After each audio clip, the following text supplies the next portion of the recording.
नमस्कार मित्रों। मित्रों, हमने अभी तक जनवरी 2017 से जून 2023 तक गीता के पूर्व वर्ष के जो प्रश्न हैं, उनकी व्याख्या प्रस्तुत की। यदि आप लोगों ने वे सब वीडियोज़ नहीं देखे हैं, तो परीक्षा की दृष्टि से काफ़ी महत्वपूर्ण है। आप उन वीडियोज़ को देख लीजिएगा, जिससे आप तुलनात्मक अध्ययन कर पाएँ। और अब हम दिसंबर 2023 से आगे के प्रश्नों की व्याख्या करते हैं। प्रश्न है कि भगवत गीता के अनुसार समः सर्वेषु भूतेषु मद्भक्ति लभते पराम, इसका संदर्भ क्या है? अभी आजकल गीता में पंक्तियों को भी कोट किया गया है और उनके एड्रेस पूछ लेते हैं। और ये एड्रेस कठिन भी इसलिए है क्योंकि यहाँ पर ऑप्शन थोड़े कठिन हैं। जैसे 12वां अध्याय हमने पूरा पढ़ा ही है, उसमें तो ये पंक्ति नहीं आती है। आपका 12वां अध्याय भक्ति योग था, जिसमें 20 के लगभग मंत्र थे, तो वहां पर नहीं है ये। 11वां अध्याय हमारे सिलेबस में नहीं है, उसको हम एलिमिनेट कर सकते हैं। लेकिन 18वां अध्याय हमारे सिलेबस में है और 2 ऑप्शन आपके 18वें अध्याय से डाले हैं। अब यहाँ पे कंफ्यूजन है कि ये 54 होगा या 56 होगा। तो ये 54 नंबर पे आपका आता है, ब्रह्मभूतः प्रसन्नात्मा न शोचति न कांक्षति समः सर्वेषु भूतेषु मद्भक्तिं लभते पराम। इसका अगर प्रसंग आप देखो, क्योंकि मुझे लगता है कि जहाँ से प्रश्न बना है तो हो सकता है दोबारा भी वहां से कोई प्रश्न बना दे। मैं 2-4 श्लोक पहले से इसकी हल्की सी व्याख्या करता हूँ।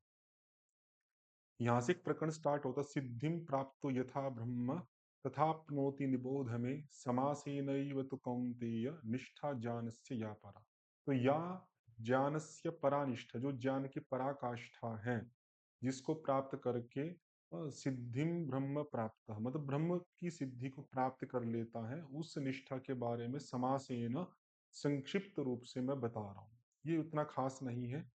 आगे विशेषताएं बताई कि किस किस प्रकार की विशेषता से जो युक्त व्यक्ति है, जो उस ब्रह्म को प्राप्त कर लेता है, जो ज्ञान की परानिष्ठा से युक्त है। तो कहा बुद्ध्या विशुद्ध्या युक्त, विशुद्ध बुद्धि से युक्त हो, धृति धैर्य युक्त हो, आत्मानम नियम्य च, आत्मा मतलब अंतकरण पे नियमन किया गया हो, शब्दादीन विषयांस त्यक्त्वा, शब्द रूप रस गंध इत्यादि विषयों का त्याग कर दिया हो, राग द्वेषो व्युदस्य च, और राग द्वेष का भी जिसने त्याग कर दिया, व्युदस्य मतलब त्याग कर दिया है।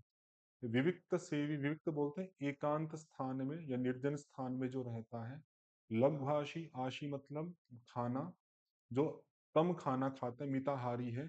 यत वाक काय मानसः, जो वाणी शरीर और मन पर, यत मतलब संयत रहता है, मतलब संयमन करता है। ध्यान योग पर, ध्यान योग में लगा हुआ है। नित्यम वैराग्यम समुपाश्रितः, नित्य ही वैराग्य का आश्रय लिया हुआ व्यक्ति है। और जिसने किन किन चीजों को छोड़ दिया है? अहंकार, बल, कि मैं बहुत बलवान हूं, इस तरह का कोई अहंकार नहीं है, कोई अभिमान नहीं है। अहंकार, दर्प आदि का व्याख्या हम क्लास में कर चुके हैं, इनका क्या भेद होता है। अब ये नाम नाम देख लीजिए। काम वासना को छोड़ दिया, क्रोध को छोड़ दिया, वस्तुओं का परिग्रह छोड़ दिया, मतलब इन सबको छोड़ दिया। और निर्मम, ममत्व के भाव का भी निर्मतक त्याग कर दिया कि मेरा कुछ नहीं है। ऐसा व्यक्ति ही ब्रह्म भूयाय कल्पते, ब्रह्म की प्राप्ति के लिए समर्थ हो पाता है। ये कुछ विशेषताएं हैं। तो हो सकता है कि यहीं से प्रश्न बना है तो दोबारा भी आपके दे देंगे, तो इनको एक बार दोबारा पढ़ लीजिएगा अर्थपूर्वक। उसी के बाद ही आता ब्रह्म भूत प्रसन्नात्मा। तो जो ब्रह्म भाव को प्राप्त हो गया है, जिसका अंतःकरण प्रसन्न है, वो ना तो कोई शोक करता है, न कोई आकांक्षा करता है। वो सभी प्राणियों में, सर्वभूतेषु मतलब सभी प्राणियों में समः, समत्व बुद्धि रखता है। वही व्यक्ति पराम भक्तिम लभते, वो मेरी पर श्रद्धा को या पर भक्ति को प्राप्त करता है। ये पंक्ति आपकी आई थी। एक ऑप्शन उसमें 56 भी दिया है, तो ये पंक्ति भी आप देख लीजिए। सर्वकर्माणि अपि यदा न सदा कुर्वाणो मद्व्यपाश्रयः प्रसादात् अवाप्नोति शाश्वतम पदम अव्ययम्। कि मेरे आश्रित होके सभी कर्मों को सदा करता हुआ योगी भी मेरे प्रसाद से, मेरी कृपा से उस अव्यय शाश्वत पद को प्राप्त करता, मतलब कर्मों को करता हुआ भी मेरी कृपा से वो उस शाश्वत परम पद को प्राप्त कर लेता है। तो चूंकि ऑप्शन में दिया है 56, तो हो सकता है कभी इससे भी प्रश्न आपका आ जाए। आहार के संदर्भ में बहुत प्रश्न आते हैं, पहले भी आते हैं। 3 प्रकार के आहार की चर्चा आती है, सात्विक, रासिक, तामसिक। मैं आपको दिखाऊँगा। या फिर राजसिक आहार के लक्षण नहीं है। कई बार ना हम ह और नहीं को फोकस नहीं करते हैं और प्रश्न हमारा गलत हो जाता है। प्रश्न पढ़ते वक़्त आपको विशेष रूप से ध्यान देना कि क्या पूछा है? नहीं में पूछा है या ह में पूछा है या फिर नहीं पूछा है। तो कौन-कौन से लक्षण हैं? तो अगर आप थोड़ा भी अध्ययन किया हो तो आप बता सकते हैं, जैसे रसयुक्त है, स्थिर है और स्निग्ध है। ये सात्विक आहार के लक्षण हैं। और बहुत गर्म और लवण युक्त ये राजसिक आहार के लक्षण है। तो राजसिक आहार के लक्षण नहीं आपको है तो बी, डी और ई, थर्ड ऑप्शन आपका सही होगा। बाकी आप देख लीजिए, सात्विक आहार प्रिय किन किन को, सात्विक आहार कौन सा होता है? जो आयु को, अंतःकरण के बल को, आरोग्यता को, सुख को, प्रीति को, इन सबको बढ़ाने वाला है। सीक्वेंस भी रखिएगा याद। रसयुक्त है, स्निग्ध है, आपके वात पित्त कफ या सात धातुओं को स्थिर करने वाला है। और हृदय मतलब हृदयस्य प्रियः, आपके हृदय को प्रिय भी है। ऐसा आहार सात्विक व्यक्तियों को प्रिय है, मतलब सात्विक आहार है ये। और राजसिक आहार कौन सा है? जो कटु है, चरपरा है, अम्ल रस है, लवण है, अत्युष्ण अधिक उष्ण है, तीक्ष्ण तीखा है, मसालेदार है, रुक्ष रूखा है, और विदाह अंदर एक दाहकता, अग्नि उत्पन्न करने वाला है। ऐसा तो वो क्या देने वाला है? दुख शोक आमय प्रदाह, जो दुख को, शोक को और रोगों को देने वाला है। ये राजसिक आहार है। जैसे हमने यहाँ ऑप्शन देखा था, तो लवण भी आ गया और अत्युष्ण भी आ गया, बहुत गर्म। और जो तामस प्रिय यातयाम मतलब अधपका है, जिसका रस जा चुका है। संस्कृत वर्ड भी याद रखिएगा। पूती मतलब दुर्गंध युक्त है, पर्युषित मतलब बासी है, उच्छिष्ट मतलब झूठा है, और अमेध्य मतलब अपवित्र है। ऐसा जो भोजन है तामस प्रिय है। ये बहुत बहुत बार आपके ये प्रश्न आते हैं, इनको विशेष रूप से ध्यान दीजिएगा। फिर पंक्तियां आगे मिलान करने के लिए पूछा है, क्योंकि 17वें 18वें अध्याय में ना सात्विक रासिक तामसिक करके बहुत सारे भेद बताए हैं। तो उन्हीं की ही पंक्तियां बार बार आपकी परीक्षा में आती रहती है कि कौन सा रासिक धृति है, सात्विक सुख आदि आदि। यहाँ प्रश्न को देखोगे ना तो पंक्तियों का भी कुछ अंश डाला है। कहीं कहीं तो देख के पता लग जाता है कि ये किस भाव को अभिव्यक्त कर रहा है, और कहीं कहीं पर तो उसका जो मुख्य पंक्ति का अंश है वो ना डाल के दूसरा अंश डाल दिया। जैसे आप देखो, प्रसंगेन धर्म काम अर्थान धारयते, कि जो प्रसंग की अपेक्षा से धर्म, काम और अर्थ को धारण करता, मोक्ष को धारण नहीं करता। तो धारण है तो धृति होगा, और चूंकि धर्मार्थ काम को धारण कर रहा है तो ये राजसी धृति हो गया। आप पंक्ति भी देख सकते हैं यहाँ पे, यया तो धर्म कामार्थान धृत्या धारयति अर्जुन प्रसंगेन फलाकांक्षी। तो हमने पढ़ा था क्लास में, जहाँ भी फल की इच्छा है, आसक्ति है, वो राजसिक में जाता है आपका। प्रसंग भी एक प्रकार की आसक्ति वाला ही भाव कहा जाता है। तो धर्म काम और अर्थ को धारण कर रहा है, लेकिन फल की इच्छा से धारण कर रहा है, कोई निष्काम भाव से नहीं कर रहा। और देखो तामसिक धृति में मेन शब्द क्या आते हैं? ये आ स्वप्नम भयम शोकम विषादम मदमेव च, जिसके द्वारा वो स्वप्न को, नींद को, भय को, शोक को, विषाद को, मद को, इनको धारण करता है। लेकिन यहाँ पे दिया क्या है आपका? न विमुंचति दुर्मेधा, जो उस दुर्बुद्धि को नहीं छोड़ता है, ऐसा जो। तो न विमुंचति दुर्मेधा ये अंश दिया है, तो ये इतना मैच नहीं होता है एकदम से कि किसी को पता लग जाए। पूरा श्लोक याद है तो कर सकता है, लेकिन दिया है तो आप ध्यान रखिएगा। और भी अंश को, ये तामसिक धृति है। यहाँ से दोबारा भी प्रश्न आ सकते हैं, इनको याद रखिएगा। और ये जो है बंधम मोक्षम च या व्यक्ति, ये आपकी बुद्धि है। देखो, बंध को मतलब बंधन को, मोक्ष को जो सही सही जानती है, तो सात्विक बुद्धि है। इसका भी आप देख सकते हैं, प्रवृत्तिम च निवृत्तिम च, कि कहाँ हमें प्रवृत्त होना है, कहाँ निवृत्त होना है, क्या हमारे करने योग्य है, क्या करने योग्य नहीं है, किन से भयभीत होना, किन से नहीं होना है, मतलब भय अभय क्या है, बंध और मोक्ष क्या है। तो चार पेयर होगी, प्रवृत्ति निवृत्ति, कार्य अकार्य, भय अभय, बंध और मोक्ष। इसको जो यथार्थ जानती है, ऐसी बुद्धि को हम सात्विक बुद्धि कहते हैं। तो यहाँ पे एक अंश दे रखा है इन्होंने, बंधम मोक्षम च या व्यक्ति, ये सात्विक बुद्धि। और अगला था अभ्यासात रमते यत्र दुखांतम च गच्छति। अब ये जो अंश है, ये बिल्कुल गलत दे रखा है इन्होंने। सात्विक सुख आपका ऑप्शन बना है, और ये जो है अभ्यासात रमते यत्र दुखांतम च गच्छति, ये है सुखम तो इदानीम त्रिविधम शृणु, कि आप 3 प्रकार के सुख के बारे में सुनो।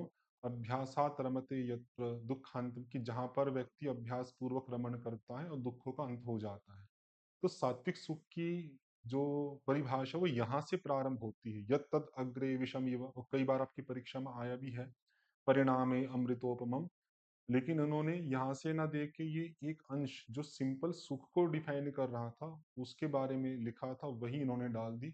और उसको ऑप्शन में क्या डाल दिया आपका, सात्विक सुख। अब चूंकि बेटर कोई और ऑप्शन नहीं हो सकता है, बाकी तीन हमने बच मिला लिए, मिलान कर लिए, बचा आपका यही है, तो ये सात्विक सुख से मैच कर जाएगा। बाकी ये सुख वाला पार्ट कई बार आपका आता है, तामसिक सुख क्या है और सात्विक सुख क्या है। तो इसमें हल्का हल्का जो अग्रे मतलब भोग काल में विष जैसा है लेकिन परिणाम में अमृत के समान है, वो सात्विक सुख है। तामसिक बिल्कुल उल्टा हो जाएगा, विषेंद्रिय का संयोग होने से अग्रे भोग काल में अमृत जैसा है लेकिन परिणाम में विष जैसा है, वो राजसिक सुख है। ज्यादातर इन दो से ही आता है, आप चाहे तो तामसिक सुख भी कर सकते हैं। जून 2024 का पेपर देखिए, भगवत गीता के अनुसार ज्ञानी भक्त ही भगवान को प्रिय है, इसका सही संदर्भ है। तो ये प्रश्न देख के लगता तो है कि इसे बहुत कठिन है, कि ज्ञानी भक्त ही, भक्त की बात है और उसका फिर एड्रेस पूछ रहे हैं। लेकिन जो ऑप्शन दिए ना, ऑप्शन बहुत सरल है। भक्त का अगर जिन्होंने भी अध्ययन किया होगा, चार प्रकार के भक्त आते हैं, आर्त, जिज्ञासु, अर्थार्थी और ज्ञानी। जिसमें सर्वश्रेष्ठ जिसको कहा गया है, ज्ञानी को कहा गया है, और उसी की चर्चा यहाँ पे प्रश्न में की है। और हमने ये भी पढ़ा था कि भक्त की चर्चा 7वें अध्याय में, और 7वें अध्याय से एक ही ऑप्शन है, अगर कई ऑप्शन होते तो कठिन हो जाता कि 16, 17, 18 या और कोई ऑप्शन दे देते आपका। चूंकि एक ही ऑप्शन है तो यही सही हो जाएगा। छठ 8वां अध्याय तो हमारे सिलेबस में है ही नहीं, 12वां भक्ति योग का है, छठा है आपका, इसमें अलग है, इसमें भक्त की विशेषता नहीं दी है। आप चाहे तो देख सकते हैं, तेषाम जानी नित्य युक्त एक भक्ति ही विशेष्यते, कि उन चार भक्तों में जो जानी है वो नित्य ही मुझ में युक्त है, जुड़ा हुआ है, मुझ एक की ही भक्ति करता है और किसी विषय में उसकी कोई आसक्ति नहीं है, इसलिए वो विशिष्यते, विशिष्ट है। प्रियो ही जानिनो अत्यर्थम अहम, मैं जानी के लिए प्रिय हूँ, और अहम च अत्यर्थम अहम सच मम प्रिय, और वो मेरे लिए बहुत प्रिय, मतलब जानी के लिए मैं प्रिय हूँ और मेरे लिए जानी प्रिय है। ये उदार वाला फैक्ट भी याद रखिएगा, चारों के चारों भक्त को ही उदार कहा है, ज्ञानी को नहीं कहा, कि सब श्रेष्ठ हैं। तो उदार मतलब श्रेष्ठ है, सब अच्छे हैं, लेकिन बस ये है कि उन चारों में जो ज्ञानी है वो तो मानो कि आत्मा एवं, वो तो मेरा स्वरूप ही है। तो ज्ञानी को सर्वश्रेष्ठ कह दिया, बाकी उदार सबको कहा है।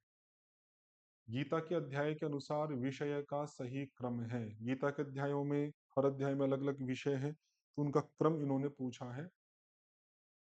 तो इसमें विभूति योग जो है वो 10वां अध्याय है आपका, उसको आप बी कर सकते हैं पहला। फिर भक्ति योग है, ये 12वां अध्याय है, ये दूसरे पे आ जाएगा। और गुणत्रय विभाग ये 14वां अध्याय है, ये तीसरे पे आ जाएगा। और दैवासुर संपत्ति विभाग ये 16वां अध्याय है। श्रद्धात्रय जो है आपका ये 17वां अध्याय है। सॉरी, ये चौथे पे आ जाएगा आपका, ये 5वें पे आ जाएगा। आप लिस्ट देखना चाहें तो देख सकते हैं। विभूति योग, विश्व रूप दर्शन, भक्ति योग, क्षेत्र क्षेत्रज्ञ विभाग, गुणत्रय विभाग, पुरुषोत्तम योग, दैवासुर संपत्ति विभाग योग, श्रद्धात्रय विभाग योग और मोक्ष संन्यास योग। इनके नाम याद रखिएगा, इनसे भी कई बार आपके प्रश्न बनते हैं। भगवत गीता के अनुसार दैवीय संपदाएं कौन सी, दैवीय संपदाओं से भी कई बार आपके प्रश्न आए हैं। तो यहाँ पे नामतः पूछा है, आगे आपका क्रम भी आएगा, अभी नाम आपको बताना कि इनमें से दैवीय संपदा कौन कौन सी है। तो देख के पता लग जाए, अभिमान एक नेगेटिव है, इसको हटा दो, अगर ए हटाते हो तो एक ऑप्शन हट गया। फिर आपका द्रोह होता है, हिंसा करना, अद्रोह अच्छा है तो बी होगा आपका। तो बी इसमें नहीं है, तो बी मतलब अच्छा, द्रोह मतलब हिंसा करना, और हिंसा ना करना ये तो दैवीय संपदा है, तो बी हो गया। सी भी आपका मार्ग में मतलब सरलता, मृदु स्वभाव का होना। पारुष्य जो होते हैं वो कठोरता को कहा जाता है, कठोर हृदय, ये मृदु का उल्टा है। मृदु मतलब कोमल सरल हृदय, और एक कठोर हृदय उसको पारुष्य कहा जाता है। ये राक्षसी आसुरी संपदा है। त्याग आपको पता अच्छा ही है। इस आधार पर आपका बी, सी और ई थर्ड ऑप्शन आपका हो जाएगा। सरल ऑप्शन थे आपके, बताए जा सकते हैं। भगवत गीता के अनुसार नरक के द्वार हैं, तो नरक के 3 द्वार वहां पर बताए गए हैं, काम, क्रोध और मोह। ये 3 आपके द्वार वहाँ पर बताए गए हैं। सॉरी, गलत बोल दिया मैंने। कामम क्रोधस्तथा लोभः, तो काम, क्रोध और लोभ ये हैं आपके ए, डी और ई। इसी से मिलते-जुलते शब्द योग सूत्र में भी आते हैं, वितर्काः हिंसादः लोभ, क्रोध, मोह पूर्वका। वहाँ पे वितर्कों के 3 कारण बताएँ, लोभ, क्रोध, मोह। तो स्मृति भ्रंश होने से कभी-कभी, जैसे मुझे भी हो गया था, ये 3 आपके योग सूत्र में हैं, जो वितर्कों के कारण हैं। और यहाँ पर जो गीता में ये नरक के 3 द्वार हैं, कामम, क्रोधस्तथा लोभः, तो इनको अलग-अलग आप याद रखिएगा, कन्फ्यूज़न मत होइएगा। अगला पेपर आपका सितंबर 2024 का, भगवत गीता के अनुसार तमस गुण से युक्त पुरुष को निम्न में से कौन-सा भोजन प्रिय होता है? भोजन से प्रश्न अभी भी आया था आपका, वहाँ पे शायद राजसिक भोजन नहीं है ऐसा पूछा था। और यहाँ पूछा कि तामसिक भोजन कौन-सा भोजन है जो तामसिक व्यक्ति को प्रिय है? तो आयु, बुद्धि, बल बढ़ाने वाला, ये तो सात्विक था आपका, सत्व वाला। बहुत गरम, तीखा, दाहकारक, ये रजस वाला है। कड़वा, खट्टा, रूखा, ये भी रजस वाला है। और ये अधपका, रस रहित, उच्छिष्ट, यातयामम, इनके संस्कृत वर्ड भी याद रखिए। यातयामम, रस रहित था ही आपका वहाँ पे, उच्छिष्ट भी था, एक पर्युषित था, एक पूती था, एक अमेध्य था, कई सारे शब्द थे वहाँ पे। तो डी ऑप्शन हो जाएगा तामस वाला आपका। किन-किन श्लोकों में आहार संबंधी विवरण मिलता है? एक तो आपका छठे अध्याय का 17वाँ ही श्लोक है, युक्ताहार विहारस्य युक्त चेष्टस्य कर्मसु। और दूसरे अध्याय में आहार की चर्चा नहीं है, छठे के 13वें में भी नहीं है, 12वें में भी नहीं है। एक तो 6-17 में है। एक 17वें अध्याय में है ही आपकी आहार की चर्चा। चौथा जो आपका श्लोक है, या और भी श्लोक है सात्विक, रासिक और तामसिक आहार की, तो सी और ई थर्ड ऑप्शन हो जाएगा। आहार की चर्चा 2 ही स्थान पे है। मुख्यतया और भी कोई हो तो मुझे जानकारी नहीं है, लेकिन जो आपके सिलेबस में लगे हुए हैं, एक तो छठे में युक्ताहार विहारस्य, वहाँ पर आहार विहार की बात आती है। और मुख्यतः चर्चा आपके 17वें अध्याय में, जहाँ पर सात्विक, रासिक, तामसिक आहार की चर्चा की गई है। यहाँ पे जो गलती इन्होंने की है ना, ये जो चौथा नंबर श्लोक लिखा वो गलत लिखा। ये कई बार इन्होंने इस तरह की गलती करते हैं पेपर बनाने में, क्योंकि चौथे नंबर श्लोक में आहार की चर्चा नहीं है। अगर आप देखो, फोर्थ नंबर जो श्लोक था आपका, उसमें ये लिखा, यजन्ते सात्विका देवान यक्ष रक्षांसि, कौन किसकी पूजा करता है? सात्विक देवों की करते हैं, राजसिक व्यक्ति यक्ष राक्षसों की करते हैं। आहार की जो चर्चा प्रारंभ होती है, तो वो इससे 7वें श्लोक से प्रारंभ होती है। आहारस्य त्रिविधो भेदः, फिर 8वें में है, 9वें में है और 10वें में है। तो 7, 8, 9, 10 इन 4 श्लोकों में आहार की चर्चा है। लेकिन यहाँ पे ये जो 4 नंबर लिखा है ना, ये गलत लिखा है। अब वो स्वीकार नहीं करते फीडबैक के रूप में, तो कोई बात नहीं, अब बेटर ऑप्शन कोई और हो नहीं सकता था, तो हमने सी और ई ऑप्शन चूज़ कर लिया।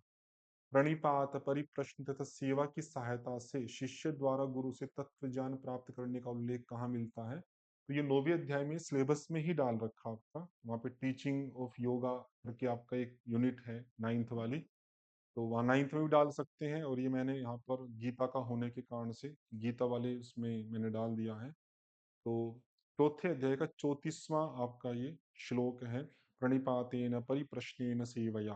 हम ज्ञानी जो व्यक्ति है वो इन 3 माध्यमों से शिष्य को उपदेश देते हैं, प्रणिपात, परिप्रश्न और सेवा। प्रणिपात मतलब नतमस्तक हो जाना प्रश्नोत्तर के द्वारा, और सेवा भाव के माध्यम से शिष्य द्वारा गुरु से ज्ञान प्राप्त किया जाता है। देखो, दैवी संपदा का भी एक प्रश्न आया था, फिर आ गया आपका। वहां पे केवल नाम नाम पूछा था, यहाँ पे क्रम पूछ लिया कि दैवी संपदा से लेकर जो उत्पन्न हुआ पुरुष है, उसमें क्या क्या लक्षणों का क्रम श्लोक में बताया गया है, वो हमें बताना।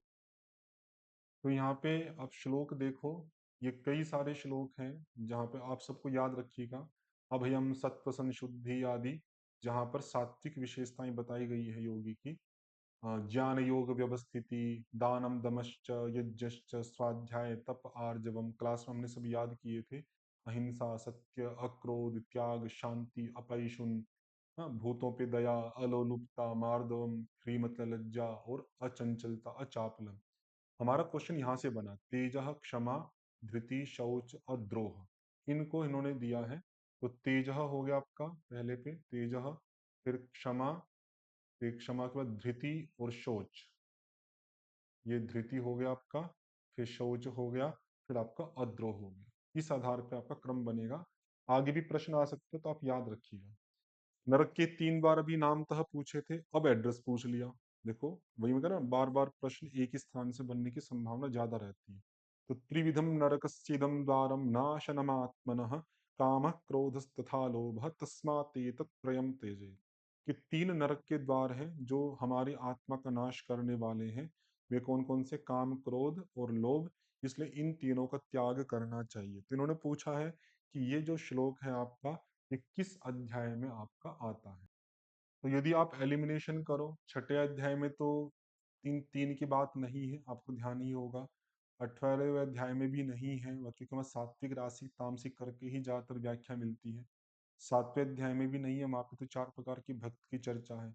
बचा आपका 16वाँ अध्याय, उस आधार पे तो बी ऑप्शन बन गया। लेकिन जो 13वां श्लोक दिया है, ये गलत लिखा है। अगर आप इसको देखते हैं एड्रेस, तो ये 16वें का 21वां श्लोक है, 16वें अध्याय का।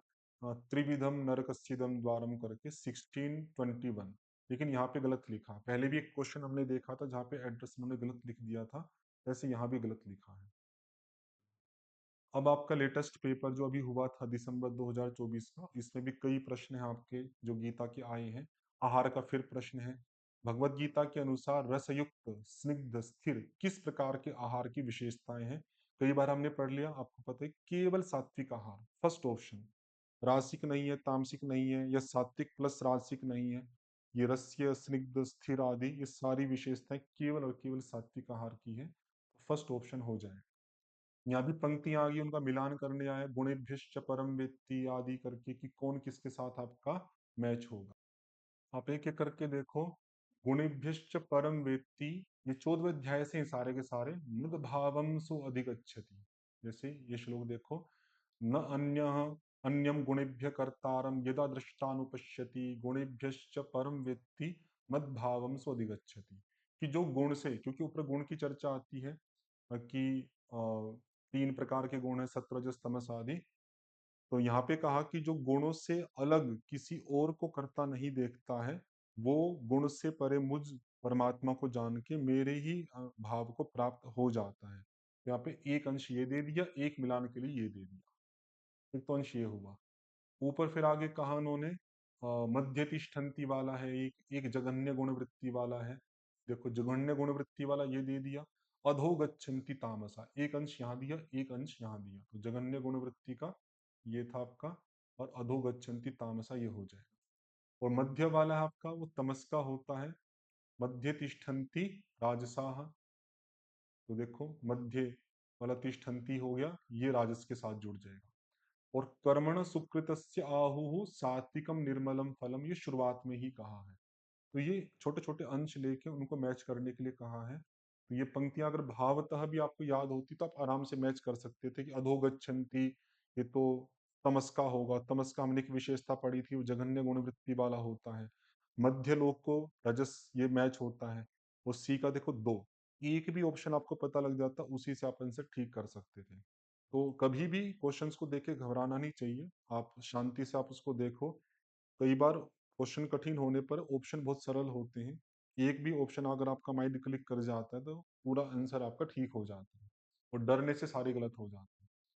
भगवत गीता के अनुसार सृष्टि चक्र और यज्ञ के आधार पर क्रमबद्ध कीजिए। तो गीता के शुरुआत के अध्याय, तीसरे अध्याय के अंदर यज्ञ के संदर्भ में सृष्टि आदि की, वृष्टि आदि की उत्पत्ति की बात की गई है।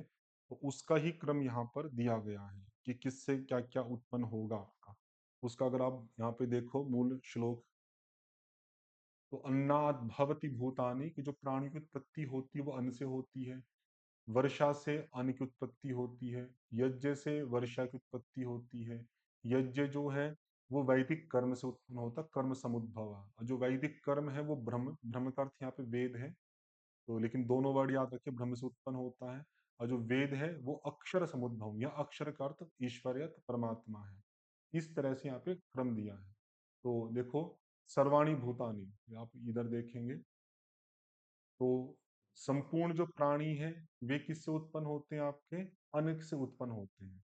अन्नात् भवति भूतानि। तो भूत को आप प्राणी के रूप में आप कह सकते हो कि प्राणी की उत्पत्ति किससे होगी आपकी? तो पहला आएगा प्राणी। और ऑप्शन भी देख सकते हैं, सी से एक ही ऑप्शन स्टार्ट है आपका। एक हम देखते हैं, संपूर्ण प्राणी की उत्पत्ति किससे हुई आपकी? अन्न से हुई। तो दूसरा हमने लिख दिया अन्न। और अन्न की उत्पत्ति किससे हुई? वर्षा से। तो तीसरे पे लिख दिया वर्षा। तो C D E, C D E ठीक बन रहा है अभी। और वर्षा की उत्पत्ति विहित कर्म, जो कि वेद में बताए गए हैं, ये चौथा हो गया। और वे विहित कर्म किससे होता है? यज्ञ से। ये आपका पांचवा हो गया। तो उस आधार पे आपको फोर्थ ऑप्शन बन जाएगा सी डी ई बी ए। बी ए हो गया। कई बार क्या होता है कि दूसरी तरफ से भी क्रम हो सकता है, तो इसलिए मैंने देखा नीचे कि कौन सा मैच हो रहा है। अब ए से कोई है नहीं, तो इसलिए फोर्थ ऑप्शन ही आपका बनेगा। भगवत गीता के अनुसार क्षत्रिय के कर्म नहीं है, फिर फोकस करना आपका नहीं पे पूछा गया है, तो नहीं वाला आपको बताना है। यहाँ पे देखिए, ब्राह्मण के, क्षत्रिय के, वैश्य के क्या क्या स्वभाव है, क्योंकि एक बार प्रश्न है तो आगे भी आ सकता है। ब्राह्मण के हैं शम, दम, तप, शौच, शांति मतलब क्षमा, आर्जव सरलता, ज्ञान विज्ञान और आस्तिकता, ये ब्रह्म के स्वाभाविक कर्म है। क्षत्रिय के देखो शौर्य, तेज, धृति, दाक्ष मतलब चतुर, युद्ध में पलायन न करना, दान देना और स्वामी भक्ति ईश्वर भाव, ये क्षत्रिय के हैं। और जो वैश्य है उसका कृषि, गौरक्षा और व्यापार। और वैश्य का जो है, आप वैश्य का सॉरी इसका शूद्र का जो है वो परिचर्या मतलब सेवा करना। ये सबके अलग अलग कर्म है। तो हमसे पूछा है कि यहाँ पर क्षत्रिय के कर्म नहीं है, तो देखो दम क्षत्रिय का नहीं है, ये हो गया एक। तेज देखो क्षत्रिय का था आपका, तेज यहाँ पे दिया हुआ है, तो तेज को कट कर दो। धृति देखो धृति भी है आपका, धृति भी कट कर दो। आर्जवम जो है ये सरलता वाला ब्रह्म का है, तो ये भी क्षत्रिय का नहीं है। और ज्ञान विज्ञान आस्तिकता, ये भी ब्रह्म का मतलब ब्राह्मण का था। तीन हो गए आपके A D E. A D E अर्थात थर्ड ऑप्शन। इनको याद रखना, क्रम भी आ सकता है, मैं नहीं कहूंगा कि पूरा पूरा एकदम से क्रम याद करो। और कुछ शुरू के एक दो शब्द या बीच के, जैसे ज्ञान विज्ञान आस्तिकता, ये कर लो। शम दम हम पढ़ते ही है वेदांत दर्शन में, शम दम तप, ये कर लो। और यहाँ पे शौर्य तेज कर लो। कुछ विजुअल्स हो, कुछ एक दो शब्द का सीक्वेंस हो, तो बात बन जाती है। और वैश्य का और शूद्र में तो एक दो ही शब्द है, तो वहां क्रम नहीं पूछेंगे, ज्यादा आने की संभावना जो है आपकी, वो ब्राह्मण और क्षत्रिय के ही संदर्भ में है। दोबारा भी प्रश्न आपका आ सकता है। फिर भगवत गीता के अनुसार तामस आहार के लक्षण नहीं है, अभी भी आहार आपका आया था, शायद इसी पेपर में था। हाँ, एक आहार का क्वेश्चन देखो यहाँ पे था कि ये किस आहार की विशेषता है, तो वो सात्विक आहार वाला था। अब एक आहार का क्वेश्चन इस पेपर में दोबारा आ गया कि तामस आहार के लक्षण नहीं है। देखो बार बार ना ये कुछ अजीब से बनाते, कभी है कभी नहीं है, तो नहीं में बताना है। अमेध्यम, ये तो तामसिक आहार का है, इसको तो हटा दो। लवण युक्त, ये नहीं है क्योंकि राजस का है। रुक्ष, ये भी राजस का है, तमस का नहीं है। तीक्ष्ण, ये भी राजस का है, तमस का नहीं। पर्युषितम बासी, ये आपका तमस का है। तो मैं तो तमस वाले जो नहीं है वे बताने थे, जो कि हो गए लवण युक्त, रुक्ष और तीक्ष्ण। ए सी डी, ए सी डी अर्थात सॉरी सेकंड ऑप्शन आपका बन जाए। तो इस तरह से हमने अभी तक के गीता के जो भी प्रश्न थे देख लिए। और आहार से संबंधित कुछ दो चार स्थान ऐसे हैं जहाँ पर काफी प्रश्न बनते हैं, उसमें एक आहार भी है, तो इनको आप अच्छे से देख लेना। दैवीय संपदा वाला है, और 14वें अध्याय का गुण त्रय वाला आपका विषय है, उससे भी बन रहे हैं। बाकी आप सारे अगर आप देखते हैं एक साथ में 2017 से अब तक के गीता के, तो आपको और अच्छा अंदाजा लगेगा कि प्रश्न किस किस तरह के आपकी परीक्षा में आ रहे हैं, कहाँ से ज्यादा बन रहे हैं। तो आज की कक्षा में इतना ही रखते हैं। ओम